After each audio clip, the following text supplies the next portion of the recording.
And I want to say it is unfortunate that 2 lives were lost in Muranga, that property were destroyed in Muranga. The lives that were lost in Muranga lie squarely in the hands of Kibicho, Matiangi, and IG. And I want to tell the IG, Inspector General of Police, that is working for the people of the Republic of Kenya.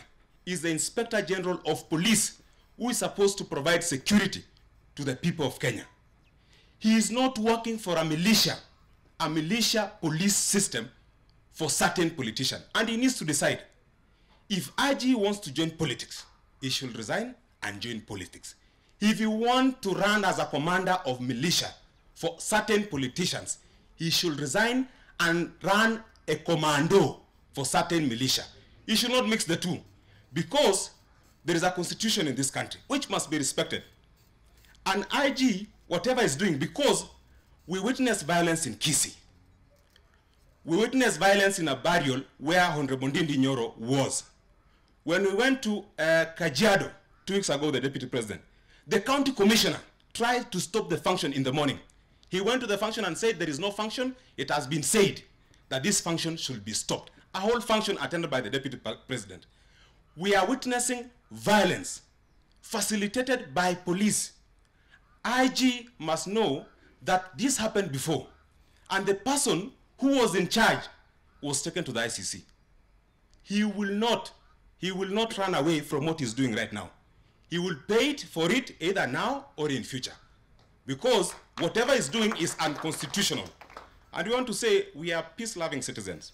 And I want to urge Kenyans, we shouldn't be taken back to the dark days. It's unfortunate we are going back there, but we must stop them.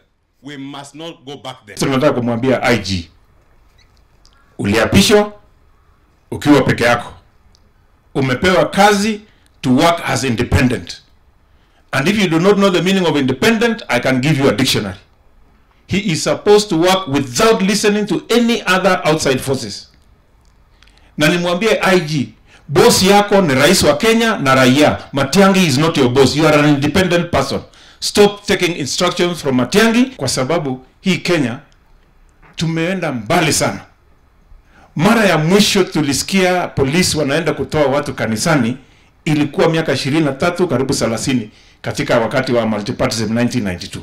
And that was during what we call the dark days of KANU, even though we were members of KANU then.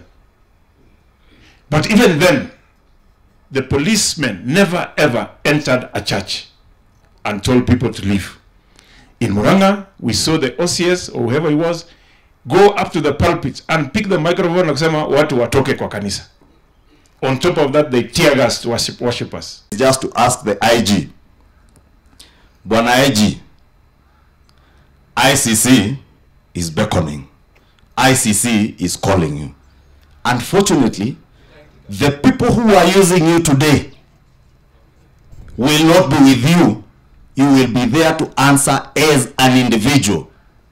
Therefore, be careful how you are used. Don't allow the National Police Service, because many of your officers, junior officers, are complaining.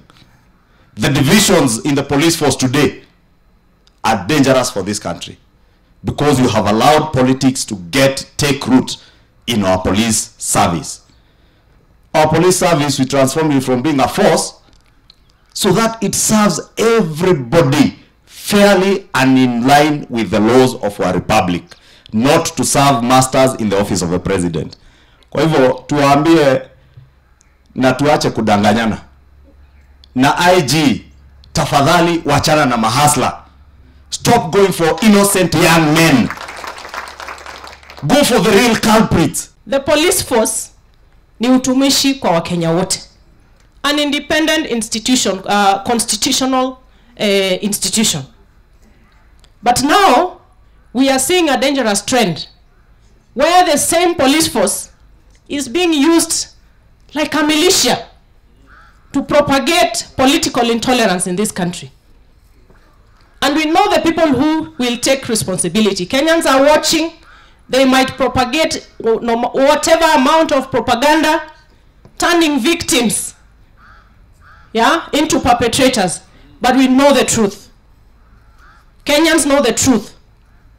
the same people who are being used by politicians are confessing, it's in the public domain, that powers from above instructed security operatives to depart from Muranga so that the state-sponsored violence can be propagated. It is in public knowledge ya kwamba kulikuwa na simu ambayo imetoka majuu wakati wa Muranga violence. Tunajua ya kwamba there was a call from above. We want to know which above is this one. Na tunataka kumwambia Mutyambai atuambie kama police force ama police service is in an independent institution as per our constitution, ama imekuwa militia group ya kupokea calls from above ili wa withdraw security, ili wapange njama ya kulete furugu katika kanisa.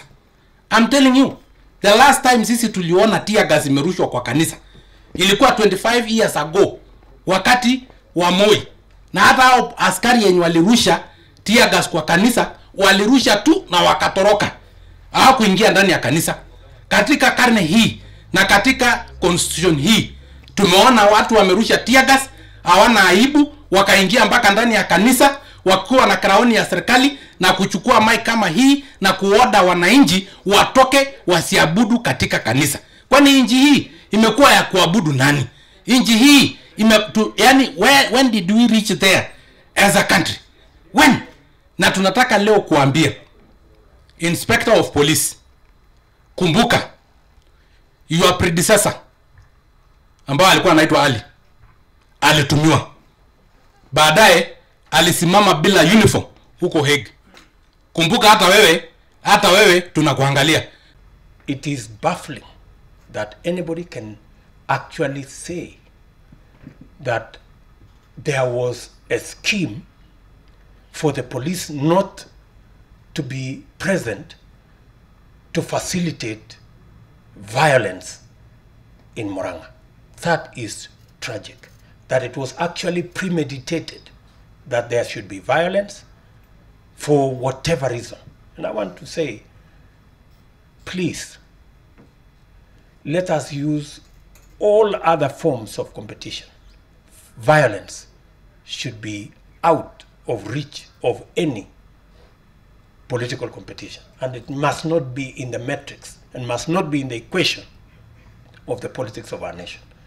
That way Kenya can move forward. And I want to urge the Inspector General of Police, like my colleagues have said, we are asking the Inspector General of Police to run the police as is stipulated in the Constitution as an independent entity that does not report, that does not succumb to persuasion from this or that corner. Their mandate is the security of citizens, their property, their lives, and the security of our nation. Political players must run their political errands. They should never recruit the police to run their political errands. The police have a job to do securing the nation. It is a tragedy that we have lost 2 young, dear, promising lives because of politicians. Out of desperation, they've gone to organize young people to cause mayhem, to throw stones, to cause violence, and in the process, their lives have been lost. Those who paid and organized those young people must not only be ashamed of themselves, but they must step forward and support the families of the young people who died.